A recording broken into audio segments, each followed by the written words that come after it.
بسم اللہ الرحمن الرحیم۔ السلام علیکم۔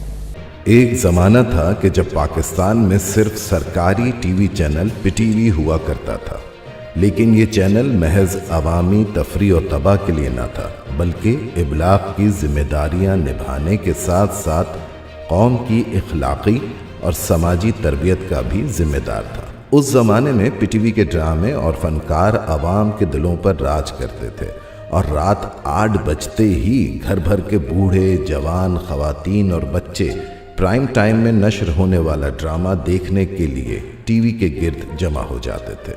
ادھر ڈرامہ ختم ہوتا اور ناظرین اپنی نشستیں چھوڑ کر ڈرامے کی اگلی قسط کے بارے میں قیاس آرائیاں کرتے اپنی اپنی مصروفیات میں لگ جاتے۔ لیکن ایک طبقہ ایسا بھی تھا جسے ڈرامے کے بعد 9 بجے کے خبرنامے کا بے چینی سے انتظار رہتا تھا۔ اس دور میں حالات حاضرہ، قومی صورتحال اور دن بھر کی خبریں جاننے کا واحد ذریعہ پی ٹی وی کا خبرنامہ ہی ہوا کرتا تھا۔ خبرنامے کی مخصوص دھن کے آغاز کے ساتھ ہی چاروں طرف سناٹا چھا جاتا اور گھر کے بزرگوں کے احترام میں شور مچاتے شرارتی بچے دبک کر بیٹھ جاتے۔ اس زمانے کے نیوز کاسٹر میں سلطان غازی، اظہر لودھی، شائستہ زید، مہپارہ صفدر، ثریا شہاب، زبیر الدین، نگہت آفرین، نسرین پرویز، حمید اختر، عشرت فاطمہ، شبانہ حبیب، نسیم طارق اور یاسمین واسطی کا نام اسی طرح مقبول تھا جیسا کہ ٹی وی ڈراموں کے اداکاروں کو ناظرین میں شناسائی حاصل تھی۔ پی ٹی وی پر نیوز کاسٹر کی حیثیت سے ہی عوامی شہرت و مقبولیت حاصل کرنے والا ایک نام خالد حمید بیگ کا بھی ہے، جنہیں قدرت نے آواز کے ساتھ ساتھ فلمی ہیروز جیسا حسن و جمال اور وجاہت بھی عطا کی۔ خالد حمید بیگ ان دنوں وائس آف امریکہ کی اردو سروس سے منسلک ہیں اور آج بھی اپنے مداحوں سے جڑے ہوئے ہیں، لیکن پی ٹی وی پر خبرنامے کے حوالے سے انہیں جو عالمگیر شہرت نصیب ہوئی وہ دنیا میں کم ہی افراد کے حصے میں آتی ہے۔ خالد حمید بیگ نے اپنے سے بڑے ناموں کے درمیان منفرد لب و لہجے اور آواز کی بدولت جداگانہ شناخت بنائی اور پی ٹی وی کے خبرنامے کی پہچان بن گئے۔ پی ٹی وی دیکھنے والوں کی اکثریت محض خالد حمید بیگ کے انداز اور آواز سے متاثر ہو کر خبرنامہ دیکھتے تھے، اور اکثر خواتین یہ خواہش کرتی تھیں کہ شاید کسی جوہری کی نظر ان پر پڑ جائے اور وہ کسی ڈرامے یا فلم میں ہیرو بن کر جلوہ گر ہوں۔ لیکن بہت کم لوگ یہ بات جانتے ہیں کہ خالد حمید بیگ اس گلیمر ورلڈ میں اداکار بننے ہی آئے تھے۔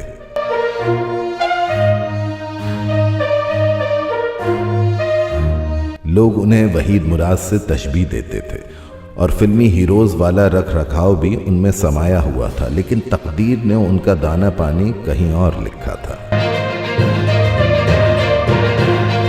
چاکلیٹی ہیرو وحید مراد کی شباہت اور دلیپ کمار جیسی کھرچ دار آواز کے مالک خالد حمید بیگ اداکار تو نہ بن سکے، لیکن نیوز کاسٹر کی حیثیت سے بھی وہ شہرت و ناموری کمائی کہ بڑے بڑے اداکار بھی اس درجے کو نہ پہنچ پائے۔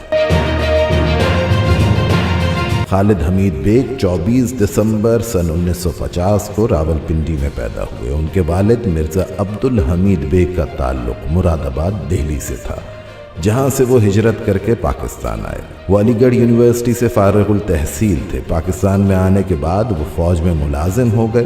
خالد حمید بیگ کی ابتدائی تعلیم راولپنڈی میں ہوئی۔ ان کے والد نے فیض الاسلام ہائی اسکول راولپنڈی میں داخلہ یہ سوچ کر کروایا کہ اسکول کے پرنسپل شیخ حبیب احمد بھی علی گڑھ سے پڑھے ہوئے تھے، اور ان کی خواہش تھی کہ خالد حمید بیگ کو ایسے تعلیمی ادارے میں داخلہ دلوایا جائے جہاں کا نظم و ضبط علی گڑھ جیسا ہو۔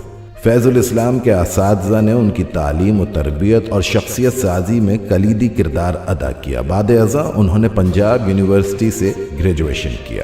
فیض الاسلام میں طلبہ شیروانی اور جناح کیپ پہنا کرتے تھے۔ گھر میں اردو کا چلن تھا اور والد صاحب اس بات پر خاص زور دیتے تھے کہ اردو کا تلفظ اور ادائیگی معیاری ہو۔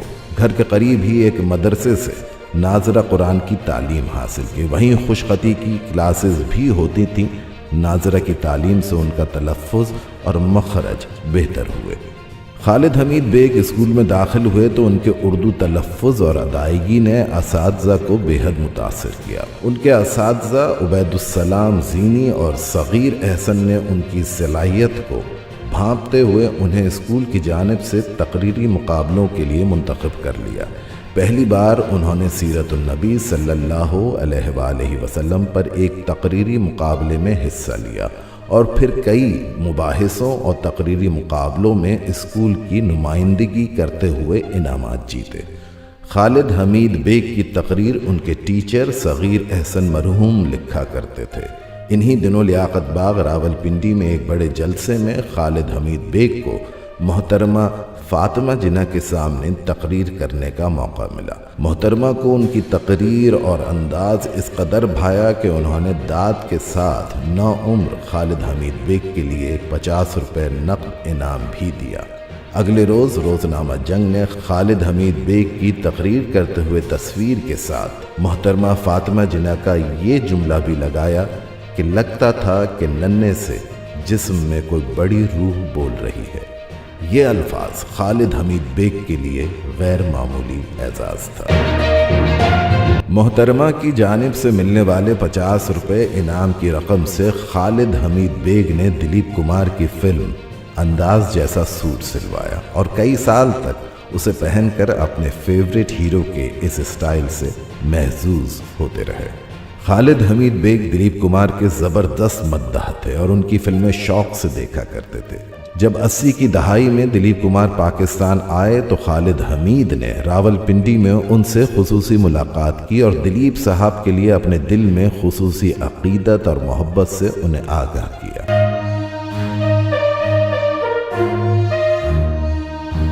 نیوز کاسٹر بننے سے پہلے وہ اکثر شیشے کے سامنے کھڑے ہو کر ایکٹنگ کی پریکٹس کیا کرتے تھے اور محمد علی کے علاوہ دیگر فنکاروں کے مکالمے اور انداز کی کاپی کرتے تھے۔ دلیپ کمار سے متاثر ہونے کے نتیجے میں ہی خبریں پڑھنے میں دھیما انداز اپنایا۔ 1963 میں انہیں پہلی بار راولپنڈی ریڈیو اسٹیشن سے بچوں کے پروگرام میں شرکت کا موقع ملا۔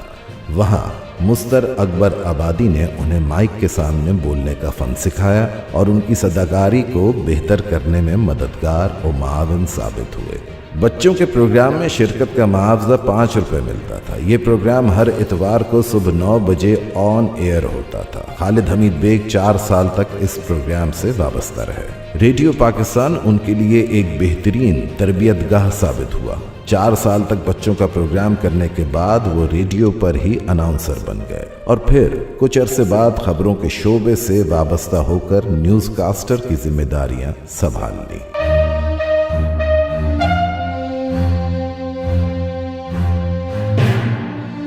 ریڈیو پر انہوں نے کئی ڈراموں میں بھی اپنی آواز کا جادو جگایا۔ اس زمانے میں راولپنڈی ریڈیو اسٹیشن کے صداکاروں میں نور احمد، کبیر رحمانی اور برکت اللہ کا بڑا نام تھا۔ ان سینئر صداکاروں نے خالد حمید بیگ کی رہنمائی کی اور آواز کے اتار چڑھاؤ کی باریکیاں سمجھائیں۔ راولپنڈی ریڈیو کے اسٹیشن ڈائریکٹر شیخ حمید مرحوم نے انہیں پہلی بار اناؤنسر کی حیثیت سے موقع دیا۔ اناؤنسر بننے کے کچھ عرصے بعد افسران نے انہیں کمرشل سروس میں جوہر دکھانے کا موقع فراہم کیا۔ کمرشل سروس ان پروگرامز کو کہا جاتا تھا جس کے دوران مختلف مصنوعات کے اشتہارات چلا کرتے تھے۔ خالد حمید نے فلمی گیتوں کا پروگرام بھی کیا جو کہ اس قدر مقبول ہوا کہ ان کی پہچان بن گیا۔ 1964 میں پاکستان سے ٹی وی نشریات کا باقاعدہ آغاز لاہور سے ہو گیا اور اگلے ہی برس راولپنڈی اسلام آباد میں بھی ٹی وی اسٹیشن کا افتتاح کر دیا گیا۔ تب خالد حمید بیگ نے اداکار بننے کے لیے ٹی وی اسٹیشن کے کئی چکر لگائے، لیکن اس وقت ان کی عمر ایسی تھی کہ نہ وہ ہیرو آ سکتے تھے اور نہ بچوں کے کرداروں کے لیے موزوں تھے۔ خالد حمید بیگ نے پی ٹی وی پر پہلی بار کیمرے کا سامنا فیاض الحق مرحوم کے ایک ڈرامے کے لیے کیا، جس کے بعد شہزاد خلیل، غفران امتیازی اور دیگر پروڈیوسرز کے ڈراموں میں مختصر کردار ادا کیے۔ گو کہ انہوں نے چند ڈراموں میں مختصر نوعیت کے کردار ادا کیے، لیکن جلد ہی انہیں اندازہ ہو گیا کہ یہ کام وقت طلب اور شدید تھکا دینے والا ہے، لہٰذا تھک ہار کر اپنے شعبے تک ہی محدود ہو کر رہ گئے۔ اس دوران انہیں معروف ڈرامہ نگار منو بھائی کی ایک سیریل میں مختصر لیکن اہم کردار ادا کرنے کا موقع بھی ملا۔ یہ ڈرامہ سیریل تقسیم ہند کے تناظر میں تھی۔ اس ڈرامے میں ان کا کردار ایک ایسے نیم پاگل نوجوان کا تھا جس کی ماں تقسیم ہند کے وقت فسادات کے دوران مر جاتی ہے، لیکن یہ کردار ریلوے اسٹیشن پر باہر آنے جانے والے سے اپنی ماں کے بارے میں پوچھتا ہے۔ ان کا ایک درد بھرا مکالمہ اماں تو نہیں آئی بے حد مقبول ہوا۔ ٹی وی پر نیوز کاسٹر بننے سے پہلے وہ کئی سال تک خبروں کے لیے پس پردہ آواز دیتے رہے۔ 70 کی دہائی کی ابتدا تھی جب پی ٹی وی نے شام 5 بجے کا نیوز بلیٹن شروع کیا۔ اس نیوز بلیٹن کے لیے خالد حمید کا انتخاب کیا گیا۔ ایک روز پی ٹی وی کے ایم ڈی اسلم اظہر نے انہیں خبریں پڑھتے سنا تو ڈائریکٹر نیوز زبیر علی سے کہا کہ وہ خالد حمید بیگ کو 9 بجے کا خبرنامہ پڑھنے کا موقع دیں۔ اس کی آواز اچھی ہے اور انداز بھی نپاتلا ہے۔ اس کے بعد خالد حمید بیگ خبرنامے کے سپر اسٹار بن گئے۔ فروری 1972 میں وہ پہلی بار 9 بجے کے خبرنامے میں نظر آئے اور پھر ہر گھر کا ایک فرد بن گئے۔ نیوز کے شعبے میں ان دنوں سلطان غازی مرحوم، اظہر لودھی، شائستہ زید، مہپارہ صفدر کا بڑا شعرا تھا۔ ان سب کے درمیان خالد حمید اپنی جداگانہ شناخت بنانے میں کامیاب ہوئے۔ ڈائریکٹر نیوز زبیر علی، مشتاق صاحب، رضی احمد رضوی، شکور طاہر جیسی شخصیات نے انہیں آگے بڑھنے میں مدد اور حوصلہ افزائی کی۔ اس زمانے میں وہ وزیر اعظم پاکستان ذوالفقار علی بھٹو کی مختلف فورمز پر تقاریر کا اردو ترجمہ بھی ٹی وی پر پڑھا کرتے تھے۔ بھٹو صاحب عام طور پر انگریزی میں تقریر کرتے تھے جسے اردو میں ترجمہ کر کے ٹی وی اور ریڈیو پر خالد حمید بیگ کی آواز میں نشر کیا جاتا تھا۔ خالد حمید بیگ کی شادی 5 اپریل 1982 کو ان کی کزن منزہ برلاس سے راولپنڈی میں ہوئی۔ ان کی شادی میں اس وقت کے آرمی چیف اور صدر مملکت جنرل ضیاء الحق نے بطور خاص شرکت کی۔ جنرل ضیاء الحق خالد حمید بیگ کے زبردست مداح تھے۔ 23 مارچ کی خصوصی پریڈ اور 14 اگست کی تقریبات کی کوریج کے بعد صدر ضیاء الحق پی ٹی وی کی نیوز ٹیم کو چائے کی خصوصی دعوت پر مدعو کرتے تھے۔ وہ خالد حمید بیگ کے خبریں پڑھنے کے انداز کو بے حد سراہتے تھے، خصوصاً 23 مارچ کی پریڈ کے دوران خالد حمید بیگ کا رواں تبصرے کے دوران جذباتی انداز عوام کے دلوں کو گرمانے کا باعث بنتا تھا۔ 25 سال خبرنامے کی پہچان بنے رہنے والے خالد حمید بیگ نے سن 2000 میں پی ٹی وی کو خیر آباد کہا اور ملازمت کے سلسلے میں جرمنی منتقل ہو گئے۔ وہ پی آئی اے میں اعلیٰ عہدے پر فائز تھے۔ یہ ملازمت انہوں نے 1980 میں اختیار کی اور 2004 تک پی آئی اے کے لیے خدمات سر انجام دیتے رہے۔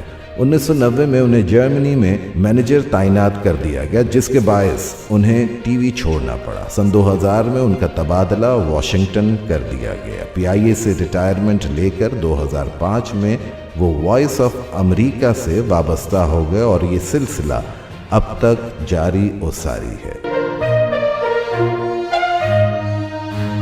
خالد حمید بیگ کی 3 اولادیں ہیں۔ بڑے بیٹے حارث حمید کے علاوہ ان کی 2 بیٹیاں ربیہ حمید اور مدھیہ حمید ہیں۔ تینوں اعلیٰ تعلیم حاصل کرنے کے بعد مختلف شعبوں میں سرگرم عمل ہیں۔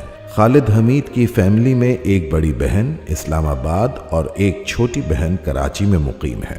چھوٹے بھائی ملازمت سے ریٹائرمنٹ کے بعد اسلام آباد میں رہائش پذیر ہیں۔ ان کے بہن بھائیوں یا اولادوں میں سے کوئی بھی اس شعبے کی طرف نہیں آیا۔ خالد حمید کو ان کی اعلیٰ خدمات پر 1990 میں صدارتی تمغہ برائے حسن کارکردگی سے نوازا گیا۔ یہ اعزاز انہوں نے اس وقت کے صدر جناب غلام اسحاق خان سے وصول کیا۔ انہوں نے بہترین نیوز ریڈر کے طور پر 3 پی ٹی وی ایوارڈز اپنے نام کیے، جبکہ پی ٹی وی کی سلور جوبلی کے موقع پر خصوصی ایوارڈ سے بھی نوازا گیا۔ ریڈیو پاکستان نے بھی 1981 میں انہیں بہترین نیوز ریڈر کا ایوارڈ دیا۔ خالد حمید نے غیر سرکاری سطح پر دیے جانے والے متعدد ایوارڈز بھی حاصل کر رکھے ہیں، جن میں پاکستان شوبز انڈسٹری کا سب سے بڑا ایوارڈ نگار بھی ان کے کریڈٹ پر آیا۔ 1985 میں انہیں بہترین نیوز کاسٹر کا نگار ایوارڈ دیا گیا، جو کہ اس شعبے میں دیا جانے والا پہلا ایوارڈ تھا۔ انہیں یہ اعزاز بھی حاصل ہے کہ صدر ایوب خان، جنرل ضیاء الحق سمیت مختلف سربراہان مملکت سے اعزازی اسناد اور شیلڈز حاصل کی، جن میں پاک فوج کی جانب سے دی گئی ریجیمنٹل شیلڈز بھی شامل ہیں۔ یہ اعزازات قوم کی طرف سے ان کے لیے وہ زبردست خراج تحسین ہے جس پر وہ بلا شبہ فخر کر سکتے ہیں۔ یوں تو خالد حمید بے پاکستان کی تاریخ کے مختلف ادوار کے عینی شاہد رہے اور کئی اہم سانحات سمیت مختلف شعبوں میں پاکستان کی ترقی اور کامیابیوں کی داستانیں سناتے نظر آئے، لیکن خود ان کے نزدیک زندگی کی بڑی خبر 28 مئی 1997 کو پاکستان کی جانب سے چاغی میں کیے جانے والے 4 ایٹمی دھماکوں کی نیوز تھی، جسے پڑھتے ہوئے وہ خود بھی جذباتی ہو گئے تھے۔ یہ خبر قوم کو سناتے ہوئے وہ فخر محسوس کر رہے تھے۔ خالد حمید بے زندگی کی 71 بہاریں دیکھ چکے ہیں، لیکن ان کی آواز میں آج بھی وہی تر و تازگی اور کھرج ہے جو 4 دہائیوں قبل پی ٹی وی پر خبرنامہ پڑھتے ہوئے محسوس ہوتی تھی۔ آج بھی ان کی آواز سن کر ایسا محسوس ہوتا ہے کہ گویا وقت تھم سا گیا ہے اور ہم کئی دہائیوں پیچھے کے دور میں سانس لے رہے ہیں۔ السلام علیکم۔ آج جمعہ ہے، جولائی کی 30 تاریخ۔ پاکستان میں اس وقت شام کے 7، بھارت میں 7:30 اور یہاں ہمارے اسٹوڈیوز کی گھڑیوں میں صبح کے 10 بج رہے ہیں۔ وائس آف امریکہ واشنگٹن کی اردو سروس سے میں ہوں خالد حمید۔